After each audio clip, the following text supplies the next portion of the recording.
Pourquoi on ne met pas de photos de vivants dans un cercueil?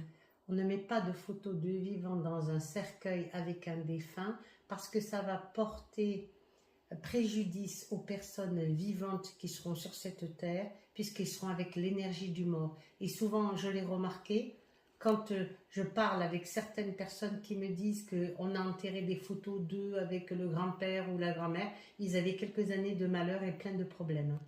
Alors, Ce en sont fait, des énergies négatives. voilà, parce qu'il y a des gens qui pensent que ça protège Au le... contraire, ça fait tout l'effet inverse.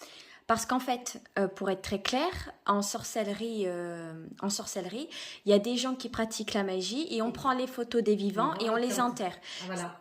Donc ça mène ce qu'on appelle que des énergies négatives. Même si c'est pas pour pratiquer la sorcellerie. Même si c'est pas pour pratiquer la sorcellerie, le fait d'enterrer avec les morts, eh ben, ça apporte une énergie ultra négative. Ça, en fait, vous enterrez la personne vivante. Vous enterrez la personne vivante et ça apportera plein de problèmes à la personne. Et vous bloquez. Ça veut dire qu'on bloque sa vie.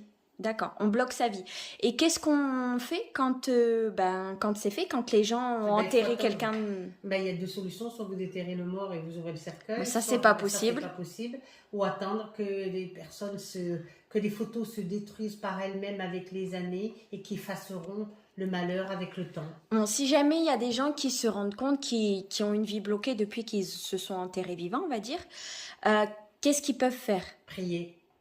Et aller voir aussi un exorciste, non? Aller voir un exorciste, se faire nettoyer et essentiellement prier pour leur vie. Prier pour qui? Pour eux-mêmes. Non, mais prier qui?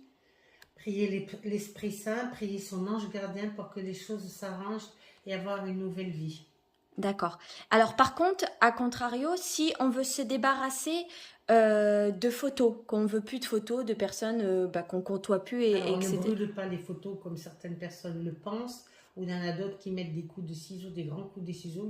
Le mieux, c'est d'effacer les photos ou les tremper dans de la javel pour effacer directement la photo. Et après, on peut jeter la poudre. Et après, vous pouvez jeter le blanc de la photo, comme on dit.